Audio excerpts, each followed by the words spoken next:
번째 감독으로 활동했다는 것에 조금 좀 특별한 어떤 이유가 있지 않을까라는 생각이 들어서 좀 무셀리니, 고다르 이런 이름들은 너무나 어마어마한 이름들이라서 사실은 입에 담기에도 과분한 이름들이고요. 예. 다만 그래서 감히 제가 이건 진심으로 영향받았다는 말조차 하기 쑥스러울 정도로 위대한 이름들이라는 걸 전제로 하고, 다만 그들의 영화로부터 그 영향 관계 아래, 그냥 그림자 아래서 작업한 일단 그 전제로 이야기를 시작하겠습니다. 사실은 제가 어떤 다른 감독들을 인터뷰하면서 그 감독들이 이런 얘기를 할 때는 사실 되게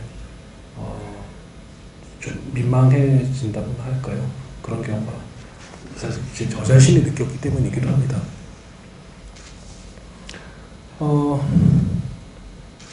위대한 고다르, 창조적인 고다르, 혁명적인 고다르. 사실은 고다르 이후에 영화를 찍은 감독 중에서 누가 고다르로부터 자유롭겠습니까? 어떤 방식으로건 고다르로부터 영향을 배웠을 거고, 아이디어를 훔쳤을 것이고, 흉내내려고 노력했을 것이고, 어떤 존경심을 갖추고자 했었을 것이고, 어떤 오마주를 갖추고자 했었을 것이고, 그 모든 노력을 했었을 것입니다. 그런데 영화를 만든다는 쪽에 섰을 때 고다르를 그 길을 따라가고 싶다는 것은 뭔가 너무 멀리 가버렸다는 생각이 있었습니다, 저에게는. 그래서 어느 순간으로 되돌아와야 된다는 생각이 저한테 있었습니다.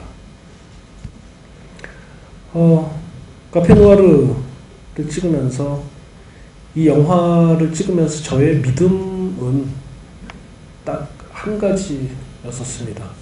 그건 장소에 대한 믿음이었습니다. 이 장소에 대해서 절대적으로 순종할 것. 두 번째, 이 장소를 너무 비평가스러운 표현일지 모르겠습니다만 그 점을 용서해 주신다면 이 장소를 유물론적으로 믿을 것. 세 번째, 이 장소를 치를 때에 나는 유클리드 기하학적인 관계로부터 벗어나지 말 것. 세 가지 지켜야 된다는 생각을 했습니다. 그리고 그것이 연출부들을 굉장히 힘들게 만들었습니다.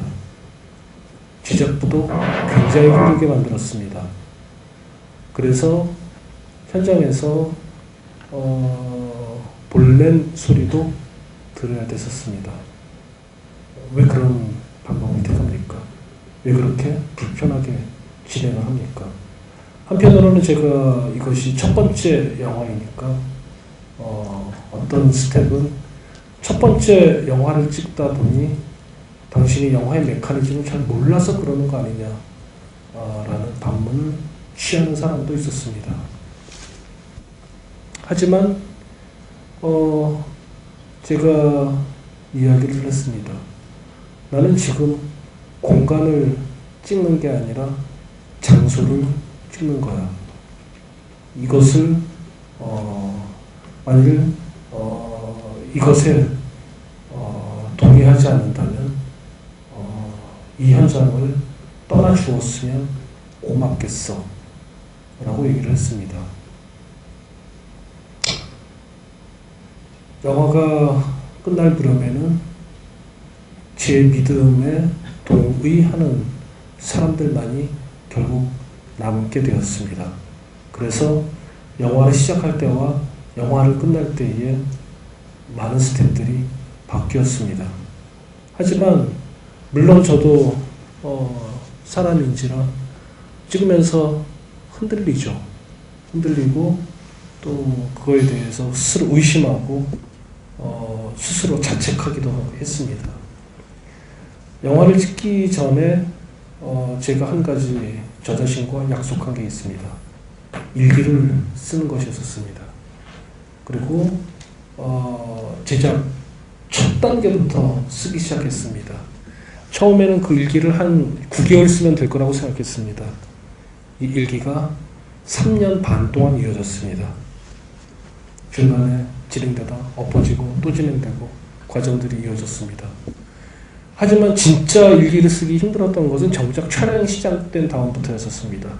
왜냐하면 그 같이 일한 스태프들에게는 매우 고생스러운 시간이었을 것입니다.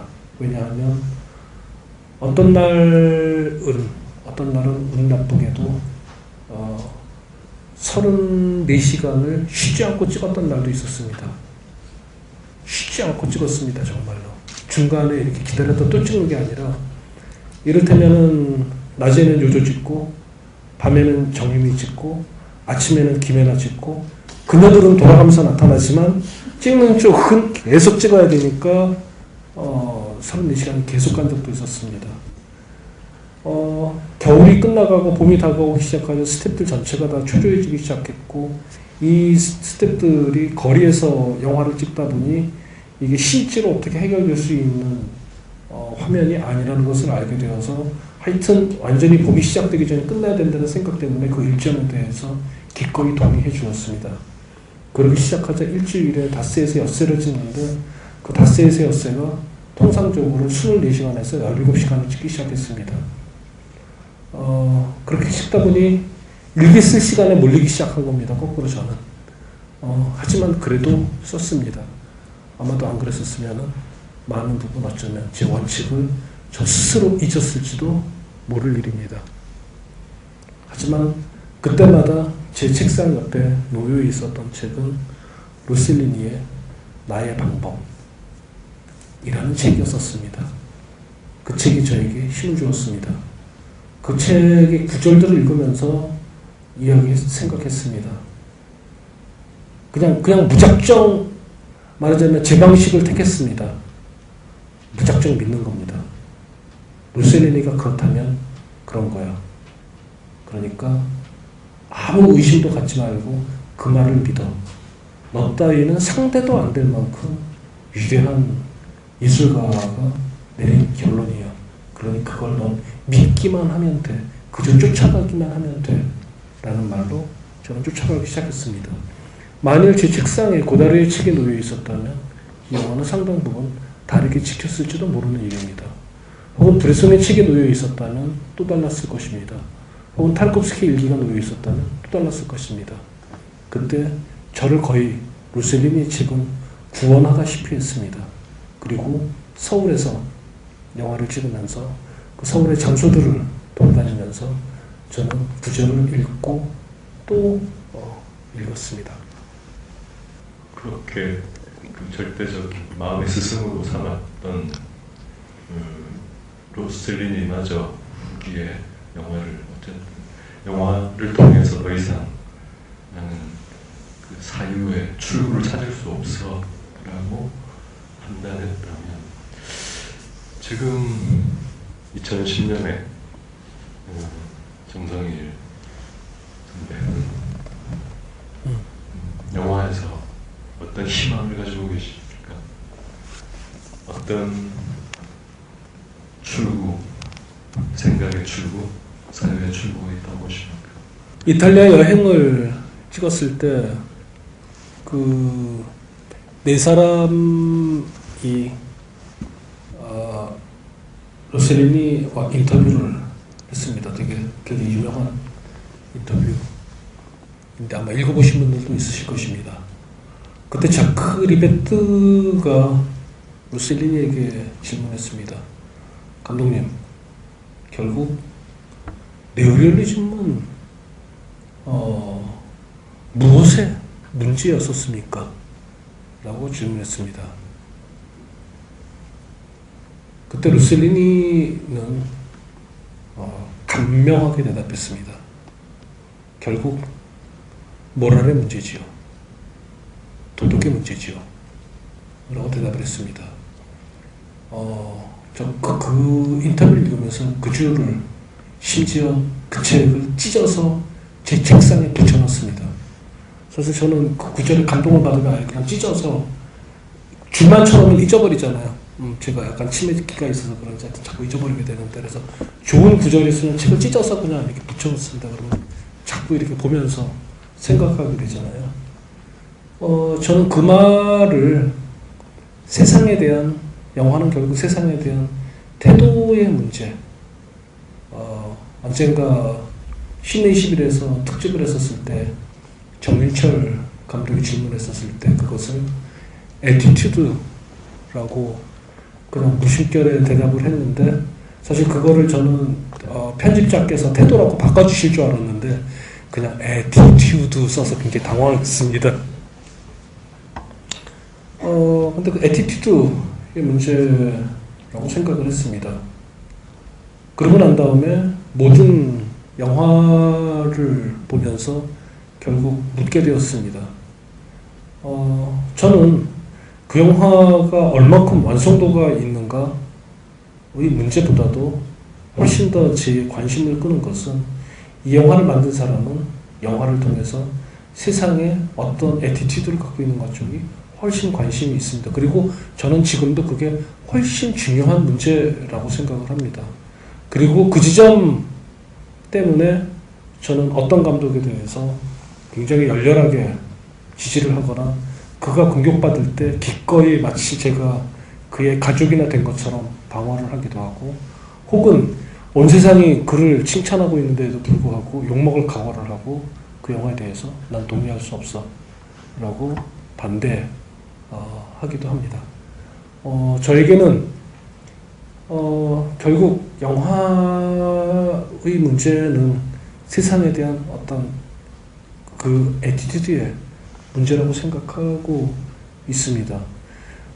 그래서 좀 전에 질문하신 로셀리니의 그 말의 함의는 영화로 세상과 세상에 대해 어떤 애티튜드를 갖는다는 것이 불가능한 지점이 온 것이 아니냐라는 말처럼 읽혔습니다. 사실상 제가 루이 14세를 대학교 2학년 때 프랑스 나와서 처음 보았습니다.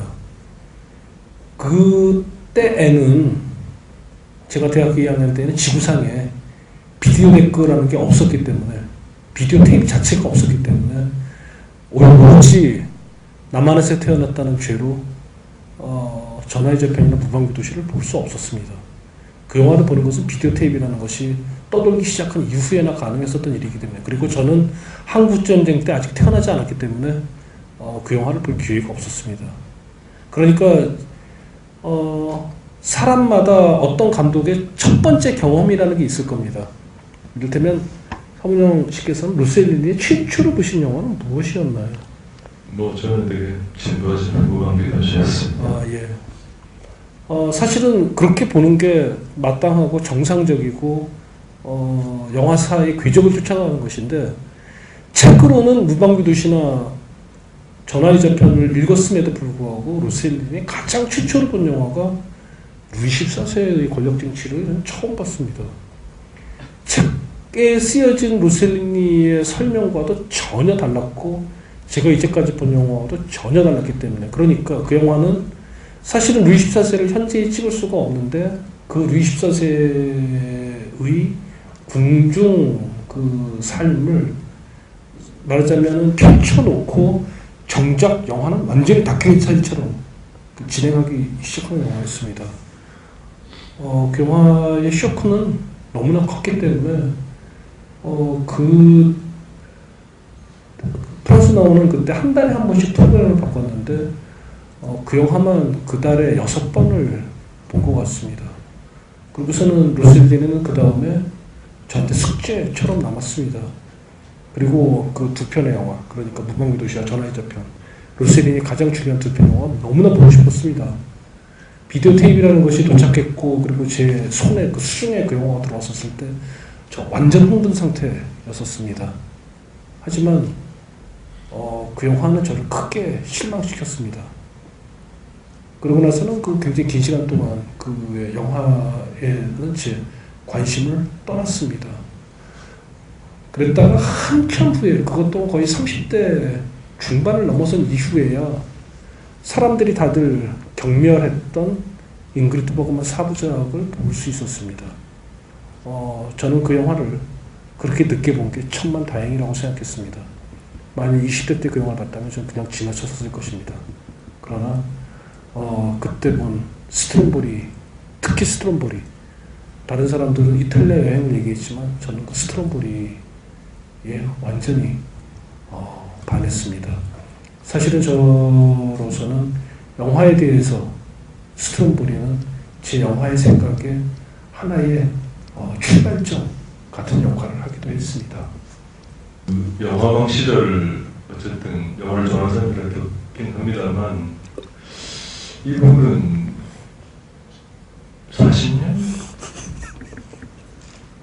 40년 동안 그 흥분을 유지한다는 건 사실은 그 정상적인 정신 상태에서 가능한 건가 하는 사실 좀 그러니까 어떻게 저게 가능할까? 어떻게 그 흥분을 40년 동안, 이를테면 군인 정신으로 40년 동안 이제 사는 거랑 마찬가지인데 어떻게 그게 가능하죠?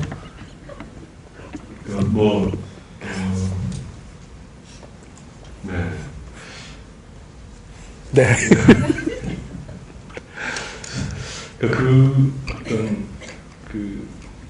이렇게 여쭤보는 게 좋겠습니다. 그 분명히 육체적인 무리가 생길 수밖에 없을 텐데 그 무리를 어떤 식으로 다스려 나가시는지 궁금합니다. 근데 무리가 오는 거는 정말 사실인 게요.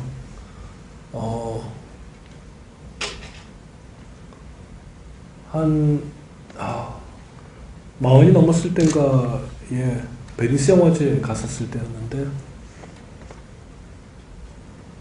영화를 2편째 보니까 허리가 아프기 시작해서 3편째 보는데 막 허리가 끊어질 것처럼 아픈 거예요. 이거는 여기다 영화를 좋아하시는 분들이 있으시니까 드리는 얘기입니다.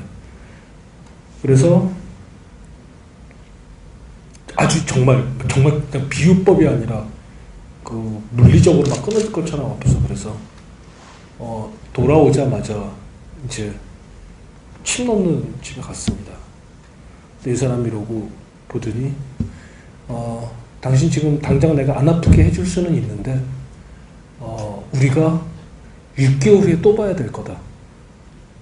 그 다음에 좀 더 지나면 매달 나를 만나야 될 거고 그 다음엔 매주 나를 봐야 될 수도 있다. 그러니 운동을 시작해라. 사실은 그 덕후들의 특징은 운동을 안 한다는 거죠. 그냥 방구석에서 그냥 뒹굴면서 계속 이제 보는 건데 여러분들께서 지금에는 정말 멀쩡하시죠. 정말 멀쩡한데 여러분들 평생 영화를 보고 싶으시면 정말로 운동을 시작하셔야 됩니다. 전투적으로 운동을 시작해야 됩니다. 제가 운동을 얼마큼 싫어하는 사람이냐면 거의 저는 증오의 수준인데 한반도가 축구로 법석을 떠는 거를 보기 싫어서 2002년도 월드컵 때 한국에 그때 바로 허문영 평론가께서 편집장일 때 이제 깐네에 그 회의에 갔었는데 한국에 돌아오면 보나마나 축구 열풍이 있을 것 같아서 뭔가 보내놓고 안 들어왔습니다. 축구 다 끝난 다음에 돌아오려고 안 돌아왔습니다. 유럽을 이제 떠돌기 시작했습니다. 심지어 하루는 마드리드에 가서 커피를 시켰습니다. 커피를 시켰는데 갑자기 이 사람 계속 나 이렇게 보는 겁니다. 그랬더니 아래 위를 보다가 코레아노 딱 그러더라고요. 그래서 예스! 그랬더니 거기 있는 모든 사람들 큰 소리로 저를 가르치면서 코레아노! 딱 이러는데 제가 그 전날 스페인이 한국에 졌다는 사실을 몰랐습니다. 심지어 이탈리아에 갔었을 때에는 스파게티를 시키는데 역시 마찬가지로 저한테 코리안이냐고 물어봐서 예스 했더니 그 사람이 나한테 진지하게 걱정스러운 표정으로 마치 저한테 음식값을 안 받을 것 같은 표정으로 혹시 정치적 망명 중이십니까? 우리들은 좀 가지 못해서 안달인데 지금 자기가 조국인데도 불구하고 축구를 보지 않고 올 이유란 정치적 망명에 무슨 또 다른 이유가 있겠는가라는 표정으로 보곤 했는데 하여튼 그렇게 저는 운동을 보는 것도 싫고 하는 것도 싫어하는 사람인데 이거는 영화를 보기 위해서는 정말 도리 없이 운동을 해야겠다는 생각이 들었습니다. 그래서 여기 앉아 계신 분들에게 20년 후에도 극장에서 만나고 싶습니다. 여러분들 운동하시기 바랍니다. 비영화의 영역에 대해서 극도로 많은 시간과 노력을 기울이게 하는 힘은 어디에 있습니까? 그냥 노력이라는 점에만 한정 지어서 대답을 드리겠습니다. 여전히 많이 부족하고 여전히 많은 것들을 더 읽어야 하기 때문에 그냥 노력에 한정 지어서 얘기를 하겠습니다. 사실 이 얘기는 제가 처음 드리는 얘기일 것 같습니다.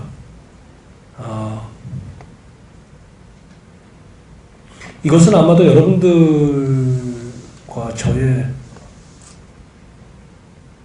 정말 끌고 들어오기 싫은 표현이긴 합니다만, 그러나 한 가지 여러분들께 환기시켜드리고 싶은 점은 이 점은 명백히 여러분들과 저의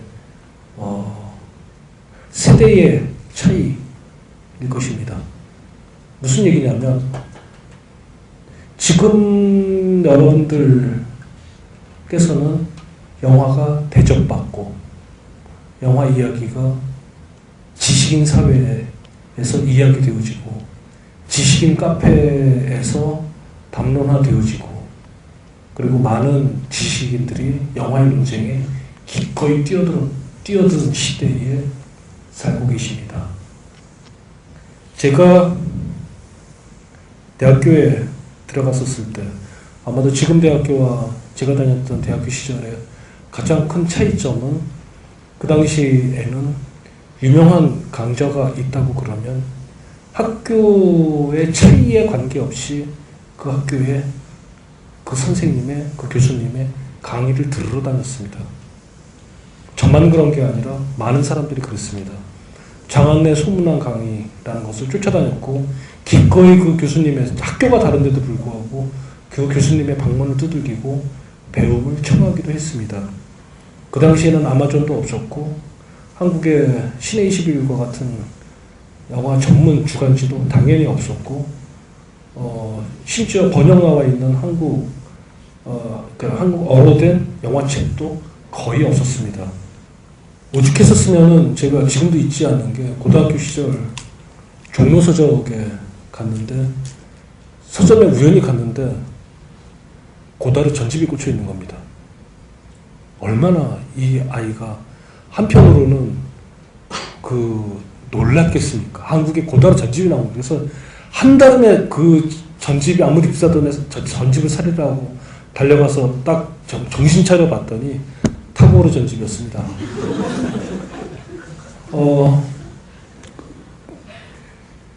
배움을 청하러 다녔습니다. 제가 고등학교 2학년 올라갈 때 저희 아버님에게 정말 한 달 동안 고민한 끝에 용기를 내서 얘기했습니다. 아버님, 영화과에 가고 싶습니다. 하자 우리 아버지께서 텔레비를 보시다가 한 1분 후에 이렇게 보더니 무슨 쓸데없는 소리를 하느냐 같은 표정을 보시더니 말없이 뒤통수를 때리시면서 가서 공부해. 그 대화의 전부였습니다. 우리 반에 60명이었었는데 영화과에 진학한 학생이 2명이었습니다. 그 2명이 58등하고 59등이었습니다. 영화과는 아무도 가지 않는 곳이었습니다. 혹은 영화과에 가겠다고 하는 순간 집에 등록금을 낼 돈은 있으나 학업을 완전히 포기한 학생들이 간호과였었습니다. 영화를 한다는 말은 동시에 스캔들의 구렁텅이에 빠진다는 뜻이었습니다. 70년대의 이야기입니다. 그리고 대학교에 갔습니다. 7, 8학번입니다. 제가 가서 배움을 청하기 위해서 사람들을 만났습니다. 유명하다는 선생님들의 강의도 듣고 그분들의 강좌도 가서 들었고 인사도 가서 했습니다. 지금은 작고하신 문학평론가 김현 선생님도 뵙고 문광부 장관도 했었던 이어령 선생님도 배웠고 김치수 선생님도 배웠었고 유정훈 교수님도 배웠었고 뭐 등등등. 예.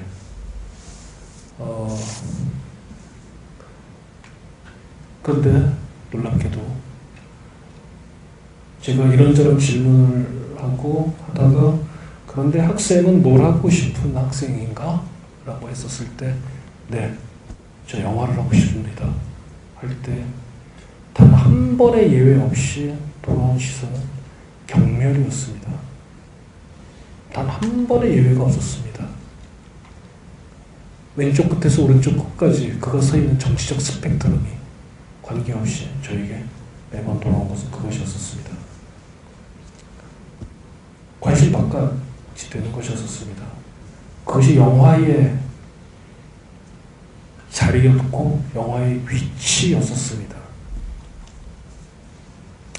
아직은 젊은 시절에 문학평론가 정괄이, 아직은 문학평을 쓰기 시작하기 전이었던 홍경상 등등 그 시절에 만났습니다.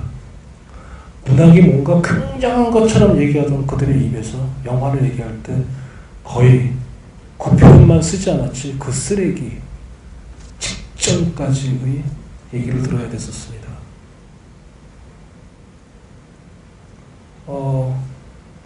저는 저 자신과는 정말 아무 관계없이 영화를 방어해야 된다는 생각을 했습니다. 하여튼 내가 이 영화를 방어하고 싶었습니다. 그리고 영화가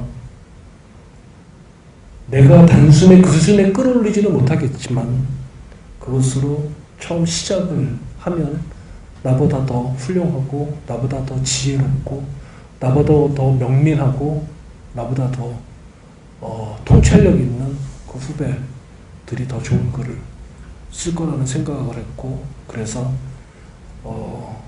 저는 그 당시에는 뭐 담론이라는 표현을 쓰지는 않았긴 했습니다. 하여튼 영화에 관한 생각은 적어도 한국 사회에서 문학이나 혹은 그 어떤 다른 예술 장르의 수준으로 같이 대등하게 얘기하고 싶었습니다.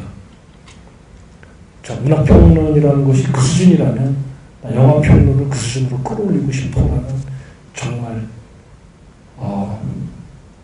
그 욕망 이런 차원이 아니라 저한테는 아주 그 인생의 목표 같은 것이 되었습니다. 문학평론가들이 읽었다는 책은 다 읽고 싶었습니다. 미술평론가들이 읽었다는 책은 다 읽고 싶었습니다. 철학을 공부하는 사람들이 읽었다는 책들도 다 읽고 싶었습니다. 일단 다 제가 알아야 그 다음에 영화에 관한 얘기를 시작할 수 있을 것이라고 생각했습니다. 혹자는 저의 지난날들의 글을 보고 뭐 좋게 표현한 사람은 지나치게 현학적인 거 아니야 라고 얘기를 하고, 혹자는 어지간히 잘난 척 하는구나 라는 얘기를 한다는 사실도 잘 알고 있습니다. 하지만 그분들께서 한 가지 간과하는 것은 80년대의 영화 담론의 위치, 그것이 받은 대우, 사람들의 태도, 그리고 그 과정 속에서 제가 수행해야 됐었던 전투의 과정은 완전히 생략하고 그 결과물만 갖고 생각하는 것입니다. 물론 이렇게 얘기할 수도 있겠죠. 정말 좋은 글은 누구나 다 알아듣는 글이야. 저는 그렇지 않다는 것을 영화에 관한 글들을 보면서 알았습니다. 완전히 독학 수준으로 배우기 시작했었던 위대했던 영화 평론가들의 글, 여러분들이 너무나 잘 알고 계신 앙드레 버쟁이나 혹은 세르주 다니에나 1960년대 후반에서 70년대에 걸치는 가이드 시네마의 맹렬한 전투, 이를테면 1969년에 가이드 시네마 5호로에 실려있는 장벨 우다르가 쓴 표상 재현 이유로 가야나야라는 글을 처음 제가 번역하면서 경악했던 건 신의 21의 옛날 큰 사이즈 버전이 가이드 시네마와 같은 사이즈인데 한 페이지에 빡빡한 글로 단 세 문장을, 그 빡빡한 글이 딱 세 개, 말하자면 문장 자체가 세 개인 겁니다. 그걸로 완전히 논쟁적으로 쓰여진 이 글을 보면서 왜 이런 글이 필요했을까를 생각하게 되었습니다. 물론 아직은 혹은 아마 앞으로도 그런 경지에 이르지 못하겠지만, 이를테면 저는 저런 순간들이 정말 부러웠던 겁니다. 예를 들면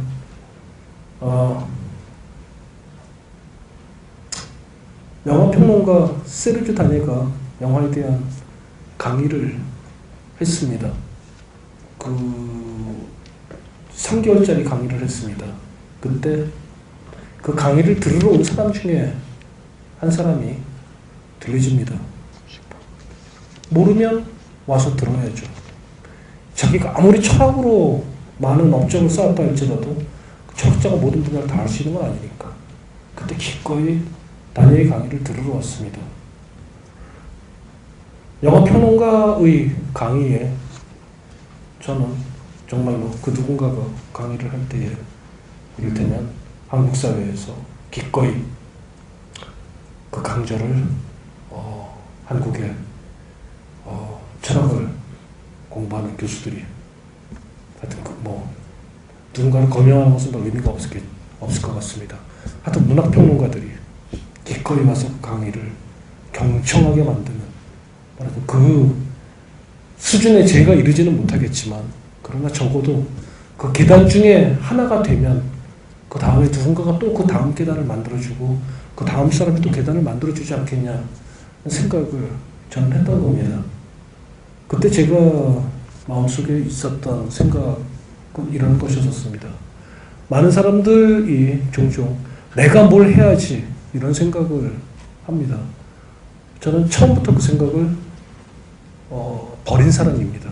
대신 나는 그냥 그 과정 중에 하나였으면 좋겠어. 그냥 그 계단 중에 하나였으면 좋겠어. 대신 그 계단이 작더라도 의미가 있었으면 좋겠어. 라는 생각을 해보았습니다. 갑자기 이런 회고 쪽으로 들어가니까 약간 따분하기도 하네요. 저는 평론가가 단 한 번도 말하자면 사회적으로 의견을 지도하는 사람, 오피니언 리더라고는 생각하지 않습니다. 이를테면 오늘날 블로그들을 들어가서 보면 평론가 아닌 사람이 없지 않습니까? 다 자기 견해를 갖고 계시고 다 자기에 관한 글을 쓰고 있지 않습니까? 또 많은 사람들, 많은 어떤 그 영화에 관한 평을 쓰는 사람들을 보면 꼭 영화평론가로부터 출발하지 않은 사람들도 많이 있습니다. 그러면서 영화에 관한 평을 쓰고 있는 사람도 있습니다.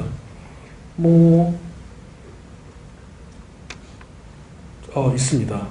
오히려 저는 영화평을 어떻게 활용하느냐의 문제라고 생각합니다. 그래서 어떤 영화가批評가들이 좋아요 해서 그 영화를 관객들이 보는 것은 좀 바람직하다고 생각하지 않습니다. 오히려 영화를 그냥 보는 겁니다. 그냥 자유롭게 보는 겁니다. 영화를 봤는데, 그리고 그 영화에 대해서 당연히 영화를 보았으니까 어떤 생각을 자기가 갖겠죠. 그 생각만으로는 뭔가 부족한 것 같은 느낌이 들 때, 뭔가 내 생각과 다른 견해가 필요할 때, 그리고 그 견해에 대해 이 영화에 대해서 좀 더 알고 싶을 때, 기꺼이 어떤 토론을 하고 싶어질 때에, 그때 저는 비로소 그 영화평을 찾아보기 시작할 때, 그때 영화를 본 사람과 영화평이 대화가 시작한다고 생각합니다. 영화평은 절대 그 누군가를 지도하거나 혹은 영화평에 인도하거나 혹은 영화평이 어떤 방식으로든지 미리 그 선점해서는 안 된다고 생각합니다. 약간 표현이 따분하긴 합니다만 그 순간 영화 비평의 권력화가 이루어지는 거라고 생각하기 때문입니다. 영화 비평의 권력이라는 것이 오늘날 즉각적으로 대중들한테 저항감을 불러일으키고 또 기꺼이 그것은 싸울 만한 대상입니다. 말하자면 제가 물론 이 자리에서 그 얘기를 하는 것은 적절치 않을 수는 있겠습니다만 제가 영화의 별점에 대해서 그렇게 반감을 가진 이유는 거기에 있습니다. 그건 뭐 단지 이것만이 아니라 굉장히 많은 이유가 있긴 합니다만 오히려 저는 이 자리에 앉아 계신 분들께서 영화를 보시고 영화를 본다는 것은 저는 두 가지 시간적으로 두 가지 행위라고 생각합니다. 하나는 물론 영화를 보는 시간입니다. 영화를 말 그대로 보는 겁니다. 그러나 영화를 보는 시간만큼 중요한 시간은 영화를 본 다음 집에 돌아가는 시간이라고 생각합니다. 영화를 보고 집에 돌아가면서 그 영화에 대해서 생각하기 시작할 때, 그때 자기 뇌에서 그 영화가 다시 한번 상영될 때, 그리고 자기 뇌에서 그 영화가 다시 한번 상영되면서 그 영화에 대해서 비로소 그 영화에 대한 어떤 견해를 갖기 시작할 때에 어떤 그 영화가 정말 창조적으로 그 사람의 뇌 속에서 활동하기 시작하는 시간이겠죠. 저는 두 개의 시간이 어떤 방식으로 서로 대화를 시작하는 게 중요하다고 생각합니다. 그러고 나서 그 사이에 있는 어떤 간극이 생길 때에 그 간극을 요구할 때에 전 비평이 거기에 기꺼이 초대받을 만한 자격이 있고 그리고 그것에 대해서 그 글을 읽는 사람은 그 글을 환대할 준비를 하는 것이겠죠. 종종 어떤 독자들은 비평을 읽기도 전에 적대적인 감정을 갖고 읽는 사람들이 있습니다. 내가 좋아하는 영화를 씹어 얼마나 잘 썼는데 한번 보자. 감히 내가 존경하는 감독을 네가 욕을 해? 어디 한번 보자. 사실은 그건 시간 낭비입니다. 읽을 가치가 없습니다. 그렇게 시간을 낭비할 이유가 없습니다. 저는 오히려 그 비평의 글을 어떻게 창조적으로 활용하는가, 그리고 그 활용을 통해서 나는 그와 어떤 방식으로 대화를 시작할 것인가. 이를테면 그 글에 대해서 만약에 읽었는데 실망스럽다면 그건 금방 잊어버리겠죠. 반면 그 글이 어떤 좋은 견해를 준다면 기꺼이 배움을 청할 수도 있지 않겠습니까? 이를테면 제가 직업평론가이긴 합니다만 어떤 글을 블로그에서 보다가 매우 훌륭한 어떤 견해를 대할 때가 있습니다. 망설이지 않고 저는 그 글을 프린트해서 봅니다.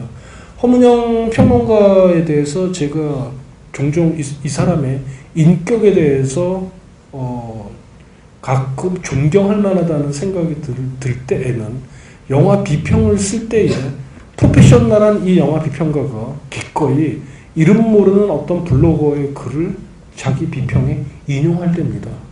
쉽지 않은 일입니다. 이를테면 철학자들 중에서 어떤 블로거가 그 하이데거에 대해서 쓴 글을 인용해서 나는 블로거의 이 하이데거에 관한 이런 견해를 보았는데 이 견해에는 이렇게 주목할 만한 생각이 있다 하고 그 견해를 갖고 글을 발전시키는 경우를 본 적이 있습니까? 블로거들은 다 득봅니까? 그렇지 않을 겁니다. 라칸에 대해서 전문적으로 생각해보자. 이를테면 라칸에 대해서 예를 들면 집에 가서 나는 낮에는 세무서 직원이지만 밤에는 밤새도록 라칸의 세미나에 있는 사람도 있을 것입니다. 실제로 카프카가 그렇게 산 사람 아닙니까? 낮에는 세무서 직원이었었지만 밤새도록 독서를 했었던 사람입니다. 이를테면 저는 그런 배움을 청할 때 그 배움에 기꺼이 마음을 열어주는 정도의 태도는 전적으로 그 사람의 인격이라고 생각합니다. 저는 영화를 본 관객들께서도 기꺼이 영화의 비평에 대해서 환대할 준비를 하고 그리고 그 자기의 생각에 초대할 어떤 그 정도의 관대함이 서로에게 필요하지 않겠는가라고 생각하는 쪽입니다. 두 가지 경우에 저는 양쪽에게 공유되는 똑같은 얘기를 하고 싶습니다. 그건 단 한 가지, 배움 저는 다른 감독들에게까지 일반화시킬 수는 없겠지만 저는 관객과의 대화를 나올 때마다 사실 큰 기대를 하게 됩니다. 그래서 그 배움을 청하고 싶은 겁니다. 질문을 통해서 배움을 청하고 싶은 겁니다. 종종 저는 영화 아카데미와 영상원에서 굉장히 긴 시간 동안 강의를 했었습니다. 근데 강의를 할 때 가장 행복한 순간은 학생할 때 배울 때였었습니다. 예상치 않게 어떤 질문을 딱 하는 순간 그 질문을 통해서 문득 정말 성광같이 어떤 배움을 받을 때 그날 일기에다가 그 배움을 씁니다. 정말 그 학생이 고맙죠. 내가 미처 할 수 없는 어떤 그 견해를 줄 때에. 한편으로는 관객과의 대화에 오시는 분들도 마찬가지로 영화를 보고 나서도 기어이 관객과의 대화에 참여하는 이유는 단 한 가지이지 않겠습니까? 영화를 경유하여 이 사람과 대화를 하고 대화를 통해서 어떤 배움을 얻고자 함 아니겠습니까? 결코 이 자리에 나와 있는 사람을 우상화하거나 이 사람에 대해서 어떤 찬사를 바치기 위함이 저는 아닐 거라고 생각합니다.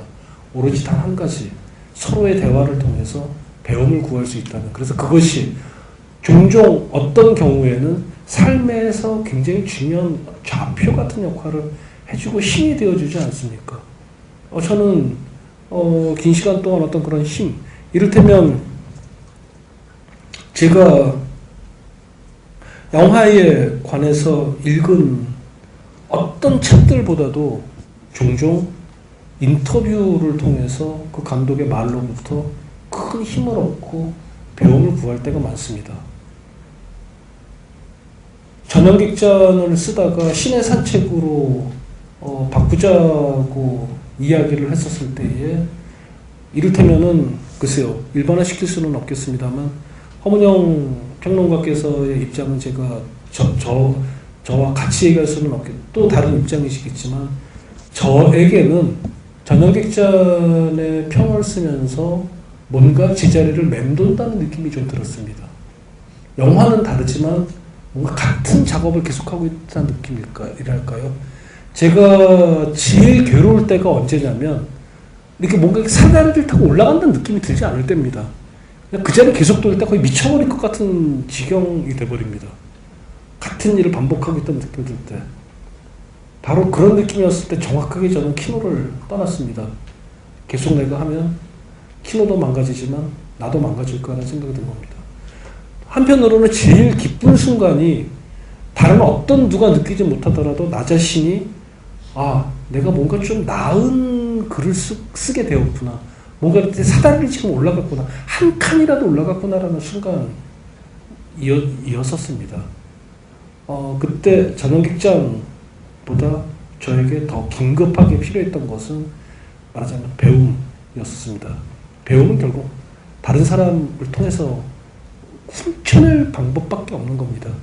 말하자면 좋은 의미에서의 도둑질의 셈이죠. 그래서 옆에 앉아 계신 허문영 평론가와 함께 그 배움을 청하기 위해서 사람들을 만나러 쏘다니기 시작한 겁니다. 서울에서 제주도까지 정말 쏘다니기 시작했습니다. 이를테면 제주도에 계신 장선우 감독으로부터 지금 정말 그 에너지가 너무 충만해서 그를 만났더니 당장이라도 폭발해버릴 것 같은 봉준호에 이르기까지 그들을 만나면서 기꺼이 배움을 청하는 겁니다. 그의 나이는 하나도 저에게 중요하지 않습니다. 그의 경력은 저에게 관심 대상이 아닙니다. 그가 저에게 배움을 줄 수 있는 사람이냐, 오로지 그것만이 지금 저의 관심인 셈이죠. 너무 탐욕스러운 것일지도 모르겠습니다만 그러나 저는 그 배움이 너무 중요했습니다. 어쨌건 윤석열 감독님의 과 함께 한 자리에 오신 여러분들 다시 한번 감사드리고 오늘 또 기억에 남을 만한 좋은 배움을 남겨주신 윤석열 감독님께도 다시 한번 박수 보내드리면서